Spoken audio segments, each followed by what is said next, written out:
Hello everybody, welcome back to another one of my videos. This is Aviation04, and today we have an unboxing. So this has been the first one in about a month or so, and this model in particular is very important to Orlando. So we'll get right into it now. So getting into the box, I got this one from Waffle Collectibles. I know they've had some issues, however, this model was very needed, and this was the only place I could find it for a fairly good deal without it being too expensive. So I got it, and I'm excited to unbox it, and I apologize for the mess in the background. I was doing something with my models earlier. So opening the box up now. We have some newspaper. This is classic Waffle Collectibles packaging. And we have the model, the Southwest 737-700 in the Florida 1 livery.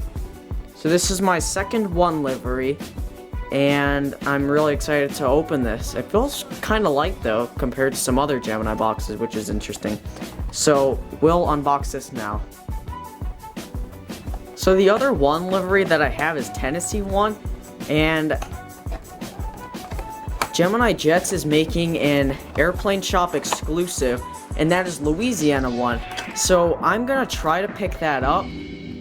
However, it's really expensive. It's 50 bucks for a retail price, and then on top of that, it's $10 shipping. So a $60 model. So that's pretty expensive. So nevertheless, here's the model in the package, and the only downfall with these white boxes that Gemini uses is they do not have a flap. So you kind of have to get lucky, and you figure out once you open the box if it's broken or not. But everything looks intact just from looking at it here. So yeah, I'm super excited to get into it. This has been one of the models that I need it for Southwest, and also it's such a cool livery, and I'm so fortunate to be able to get it because it's sold out pretty much everywhere now. So here it is. My, this looks very nice. So we're gonna go into detail now. So here's the front of the plane, and it looks super nice. I am not a huge fan of Gemini's old mold. This is their old mold, and I'm not a fan of the gear. However, getting into it, we have the nose cone, cockpit windows, really big landing gear door, and then you have the nose gear, which we'll take a look at a little bit later. L1 door, and then you have the giant Florida flag. This looks awesome. Gemini did such a nice job, and everything looks precise. It looks like there's no scratches or anything from what I can tell. And then you have the engines. They are fairly big, but we'll let it slide. Then you have your winglets. My apologies for that. And the wings. And then we'll look at the engines here. They even put it on the side, and I believe, if I'm not mistaken, yes, they even continued it underneath. So that's some great attention to details from GeminiJets. And also, while we're taking a look at this, the landing gear is very precise, and it looks very nice. So great job by GeminiJets. Moving back, you have the Southwest tail for all their 1 liveries. So this is on all their state liveries, and it's also on Triple Crown 1. Some of them have the Canyon Blue tail in the case of Colorado 1 and Maryland 1. However, they are going to be repainted on the Maxes. And then you have your registration, which is November 945 Whiskey November. And then to conclude, you have horizontal stabilizers, which are they're on a very high angle. So they're really flexed up. That's probably my only criticism with this mold, as well as the gear. The gear's really chunky, as well as these horizontal stabilizers. They're really flexed. But that would be my only complaint with this mold. And unfortunately, this is how they're going to do Louisiana 1. Moving on to this side, it's pretty much the same thing. And yeah, nothing looks too different.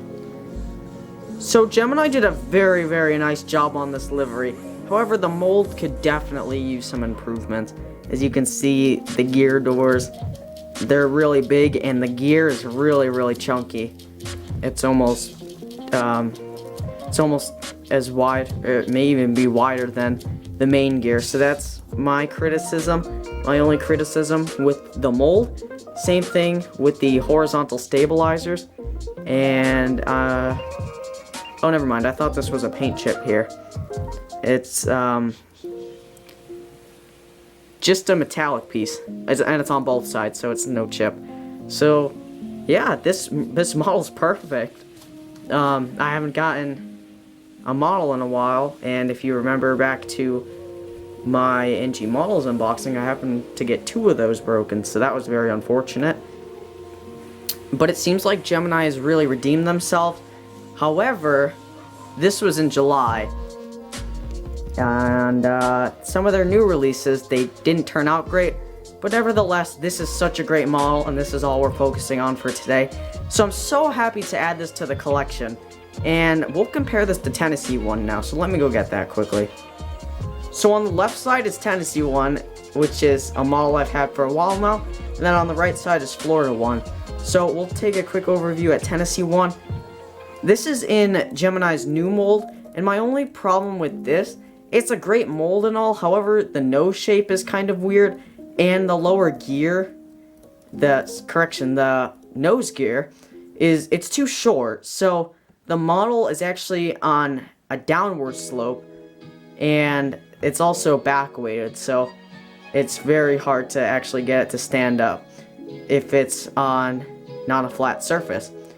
But comparing these two, it's the really only difference is the mold.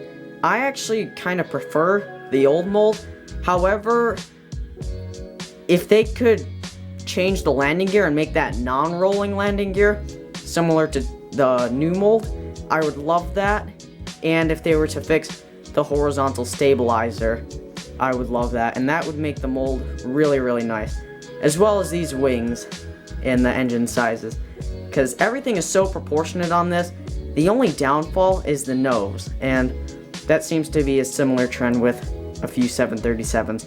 So let me just compare the tails really quickly, because visually it looks like there's a bit of a color difference. So again, on the left is Tennessee 1, and on the right is Florida 1. So the color looks a bit different.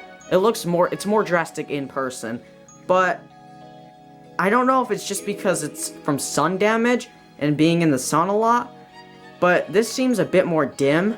I don't know, it could just be the lighting, but nevertheless, an amazing job by GeminiJets. Gemini does a really good job on all of the special liveries, and that's one thing that I have to give them credit to. They always do amazing jobs on Southwest special liveries, so I love that about them. Now, Gemini did a great job on this, so for rating it, I'm gonna give it an 8.5, only because the mold is a little bit off, but for the printing and everything, that is absolutely perfect. 10 for 10. So the only real issue is the mold, and that's where Gemini struggles a lot. So if they can fix this up, this would be a 10 for 10. So I'm so happy to add this to the collection now, and I can't wait to have my Southwest fleet out. So thank you so much for watching. I really hope you enjoyed. I apologize for not posting a lot recently. I've been very involved in school recently, and I just haven't had too much time to record. So that's been the real reason. So thank you so much for all your support. I still get really nice comments all the time. They make my day, and I really appreciate it. So thank you so much for watching. I hope you enjoy. Have a great day, and goodbye.